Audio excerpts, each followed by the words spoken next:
Nggak mungkin, nggak mungkin.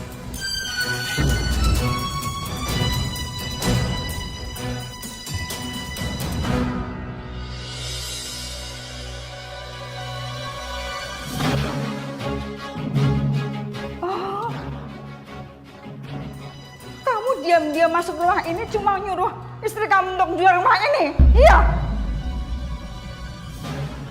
Kamu tahu, rumah ini adalah rumah saya, milik saya, dan sampai kapan nggak akan saya jual. Bu, ini semua demi masa depan Siska dan gadis, Bu. Kita harus jual rumah ini. Tolonglah, Bu. Nanti, uang dari hasil jual rumah ini akan saya bukakan usaha, Bu. Selain untuk bayar-bayar hutang saya. Tolong ya, Bu. Terus kalau misalkan dijual, kita mau tinggal di mana, Mas? Iya, kita kan bisa beli rumah yang baru. Rumah yang lebih kecil. Rumah ini nggak akan saya jual, Hana. Sampai mati pun rumah ini nggak akan saya jual. Tuh kan, Mas. Kamu dengar sendiri kan? Harlan, sebagai seorang suami dan seorang ayah, kamu itu udah nggak bisa diharapkan lagi. Kamu selalu aja membuat masalah. Coba kamu tanya istri kamu. Apa dia bahagia jadi istri kamu? Terus kamu tanya sama gadis. Apa dia bahagia? Itu kan menurut Ibu. Siska sudah bahagia jadi istri saya, Bu. Dia sudah berusaha menjadi istri yang baik, yang patuh terhadap suaminya. Ibu yang merenggut kebahagiaannya Siska. Siska lebih baik cerai dari kamu. Sekarang juga ceraikan Siska.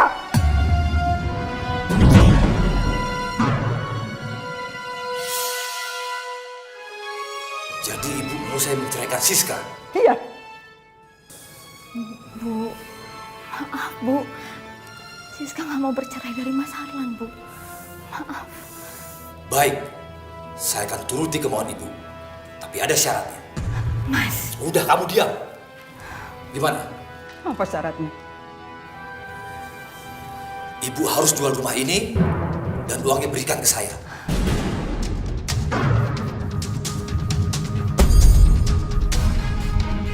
Saya nggak akan jual rumah ini, Harlan. Dan saya tidak akan menceraikan Siska. Dan Ibu cukup mencampuri urusan rumah tangga saya. Astagfirullahaladzim.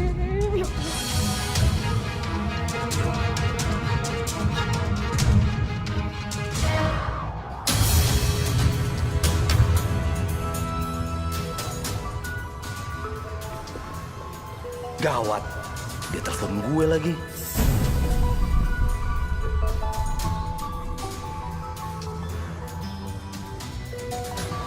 Gue angkat atau gue reject ya? Mendingan gue reject aja deh. Aku harus pergi.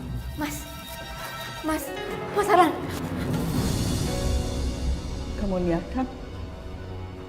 Dia pergi nggak permisi. Dasar manusia nggak punya aturan. Bu, maaf ya. Siska harus nyusulin Mas Harlan, ya? Nggak perlu. Bu, ada yang harus Siska omongin sama Mas Harlan sebentar aja. Ibu mau kamu tetap di sini, Siska. Maaf ya, sebentar. Ya, Bu ya. Siska.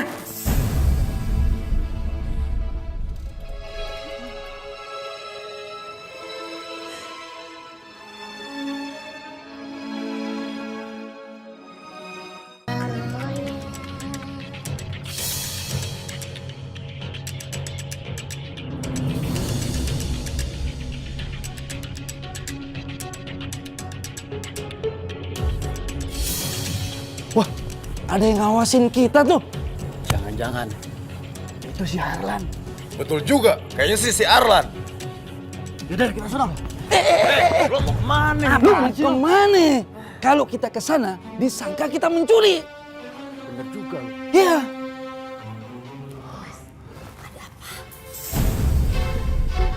Ada yang ngancam dan mau menghabisi nyawaku. Siapa, Mas?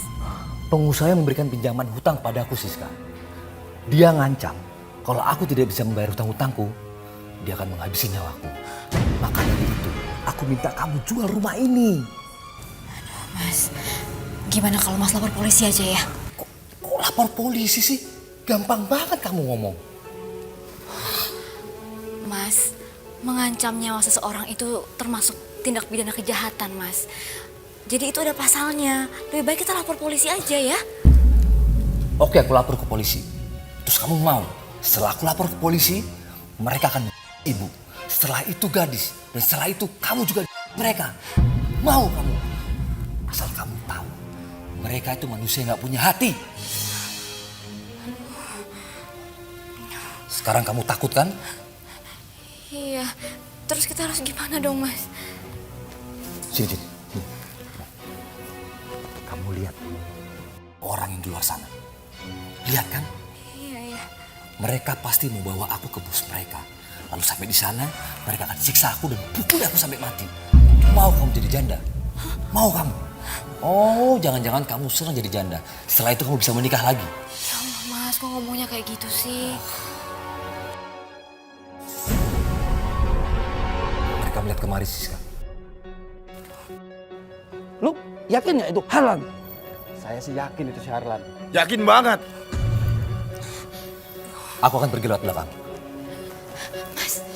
Mas Erlan. Ya Allah. Jangan-jangan dia kabur lewat pintu belakang ya? Ah bener juga loh. Yuk ke sana yuk. Yuk. Ya Allah. Ya Allah, tolong ya Allah. Lindungi suamiku ya Allah. Dimanapun dia berada.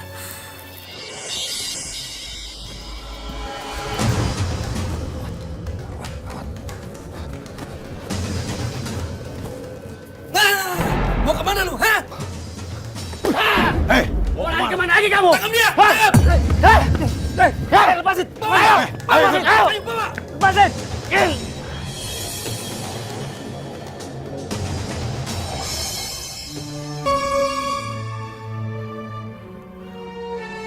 Saya sudah berbaik hati meminjamkan kamu uang sebesar 300 juta. Tapi kamu tidak punya etikat baik untuk mengembalikan uang itu. 300 juta itu hanya utang kamu. Itu belum termasuk dengan bunganya. Bunga 100 juta. Harlan, apa kamu sanggup mengembalikan uang 300 juta termasuk dengan bunganya 100 juta? Iya. Gue sanggup. Tapi gue minta lu kasih waktu gue 2-3 bulan. Gimana? Oke. Kalau kamu sanggup, saya akan beri kamu waktu 1 minggu. 1 minggu kamu untuk melunasi utang-utang itu. Kamu sanggup? Jika tidak, pilihannya kamu mati. Mana mungkin gue bisa cari uang sebanyak itu dalam waktu 1 minggu? Saya sudah berbaik hati mengasih waktu kamu 1 tahun lebih. Tapi mana buktinya? Kamu tidak bisa melunasi utang-utang kamu. Tidak bisa kamu melunasi utang-utang kamu. Saya punya solusi terbaik untuk kamu. Hutang 300 juta lunas, plus bunga 100 juta juga lunas. Solusinya apa? Berikan Siska istri kamu untuk saya. Masya Allah. Ya Allah, ada apa ini? Semoga gak akan terjadi apa-apa lagi. Ini udah kedua kalinya gelasnya jatuh.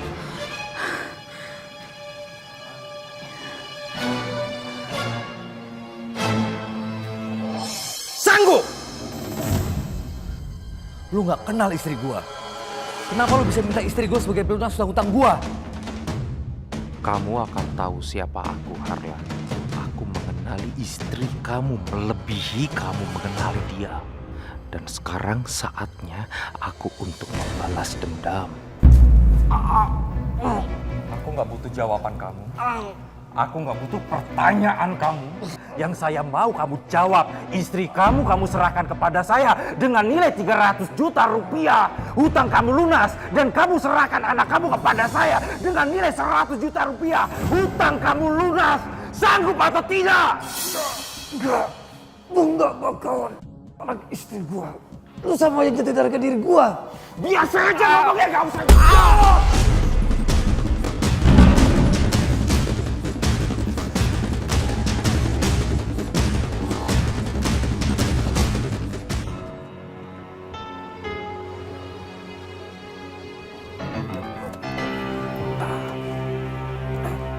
Keluar! Keluar! Diam! Mana nih? Diam! Lepasin! Diam! Lepasin! Bawa ke pinggir jurang. Siap, Bos. Siap, Bos. Ayo ikut. Yuk. Mau dibawa mana nih? Ayo ikut. Mas ini. Jepang main lo. Jangan. Gue mau mati. Gue gak mau mati. Stop. Gue mau mati. Stop. Harlan, kamu takut? Gue belum mau. Artinya kamu bersedia menyerahkan istri kamu kepada saya. Lu sebenarnya ada hubungan apa sih sama istri gue? Nafsu banget sama istri dan anak gue. Ada hubungan apa? Tapi tolong jangan anak gue. Saya mau dua-duanya. Istri kamu dan anak kamu. Soal ada apa hubungan saya dengan Siska istri kamu, nanti kamu akan tahu. Saya mau istri kamu menjadi istri saya. Dan saya kasih kamu pilihan, kamu jurang atau kamu mau istri kamu dan anak kamu kepada saya.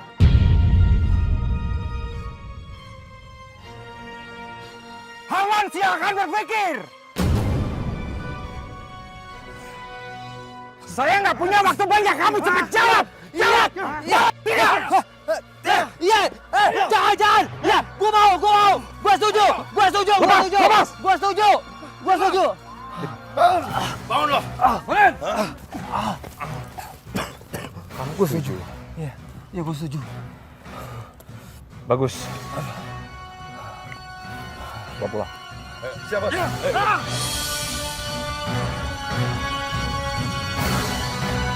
Assalamualaikum warahmatullahi wabarakatuh.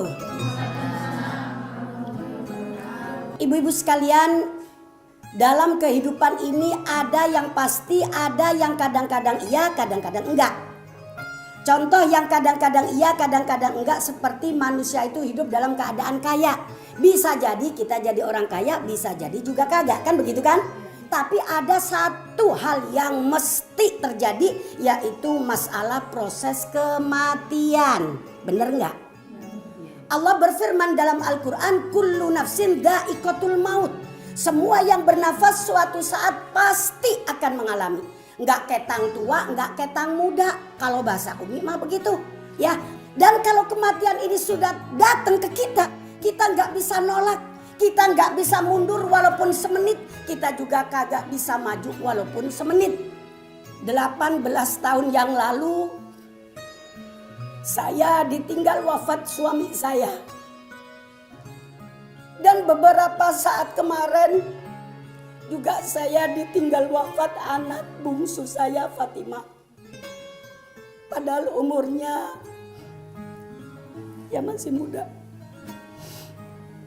Saya berpikirnya begini, ya Allah, maksud manusia tidak bisa menentang takdir Allah. Dan juga ada sebuah syair mengatakan, falau kanatid dunya tadumu liwahidin lakana Rasulullah fiha mukhalladu. Kalau seandainya di dunia ini ada manusia yang tidak Allah ambil, tentunya Rasulullah yang akan diabadikan. Tapi kenyataannya Rasulullah juga wafat. Makanya ibu-ibu sekalian, kita harus tetap siap. Siap nggak siap, kita harus tetap siap. Caranya untuk mempersiapkan bagaimana? Banyakin ibadah, banyakin sabar, banyakin ikhlas. Jangan sekali-kali kita menentang takdir Allah.